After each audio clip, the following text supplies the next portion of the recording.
Shalom Bapak Ibu, sahabat Galilea yang diberkati oleh Tuhan Yesus. Saudara, di dalam Injil Yohanes pasalnya yang ke-16 ayatnya yang ke-33 dikatakan begini. Semuanya itu kukatakan kepadamu supaya kamu beroleh damai sejahtera dalam aku. Dalam dunia kamu menderita penganiayaan, tetapi kuatkanlah hatimu. Aku telah mengalahkan dunia. Saudara, Tuhan Yesus menghendaki supaya hati kita dipenuhi dengan damai sejahtera. Amin. Damai itu tidak dipengaruhi oleh kesukaran, bahkan penganiayaan sekalipun. Dalam menghadapi segala kesukaran, Tuhan Yesus mau kita menguatkan hati dan Dia akan memberi kekuatan dengan kuasa kemenangannya.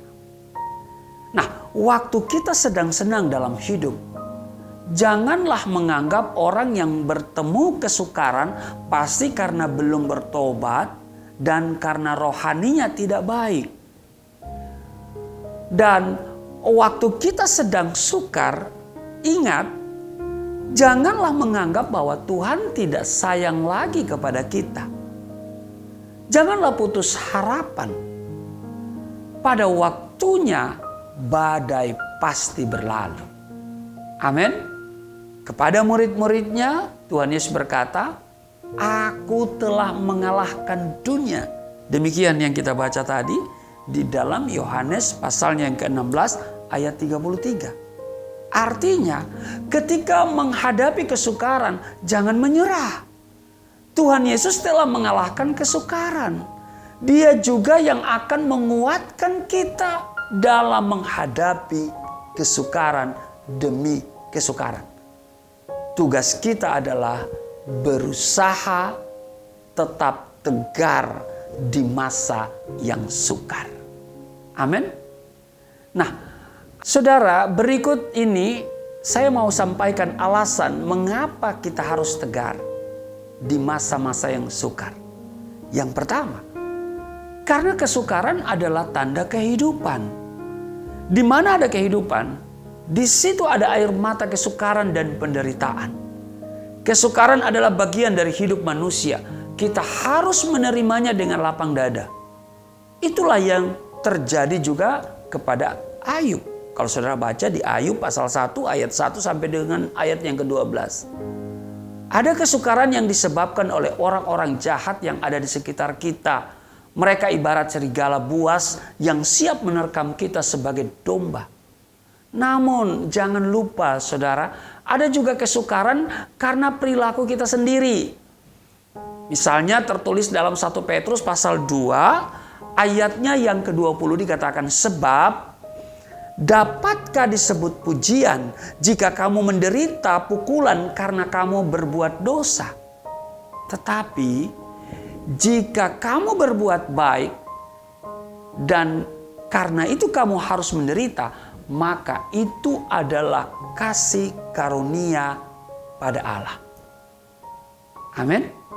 Jadi saudaraku yang kekasih, mengapa kita harus tetap tegar dalam kesukaran? Karena kesukaran itu adalah tanda kehidupan. Itu yang pertama. Yang kedua, kesukaran adalah bagian dari ibadah. Ini dialami oleh Tuhan Yesus. Saudara perhatikan, dia dihina dan dicela, disesah, bahkan mati karena dibunuh. Yesus meneladankan bahwa dia sendiri dalam menjalankan misinya tidak luput dari kesukaran. Jadi kalau kita mengalami kesukaran, saudara, yang pertama saya harus katakan tetap tegar dalam kesukaran. Yang kedua, kesukaran adalah bagian dari ibadah.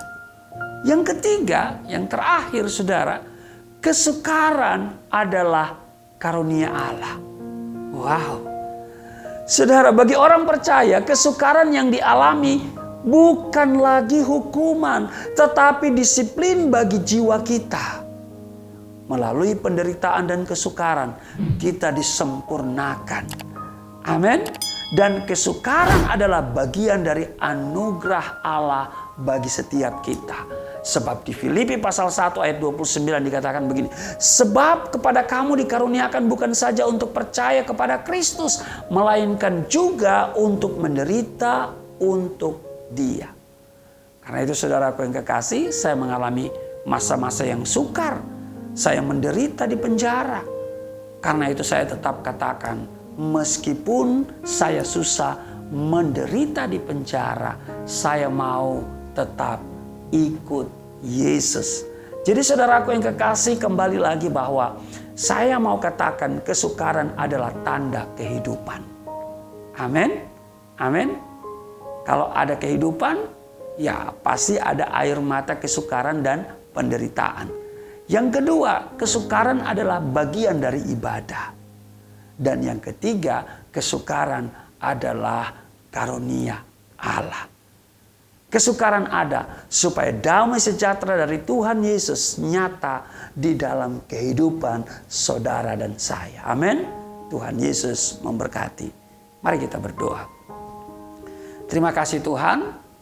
Kami diingatkan melalui firman Tuhan bahwa kalau kami sedang mengalami masa-masa yang sukar, jangan kiranya damai sejahtera itu hilang. Karena Tuhan Yesus telah memberikan kami damai sejahtera.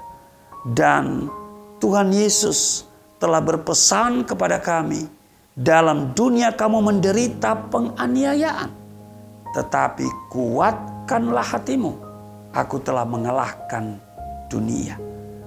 Maka di minggu-minggu sengsara Tuhan Yesus ini, biarlah kami tetap belajar untuk tetap tegar menghadapi kesukaran.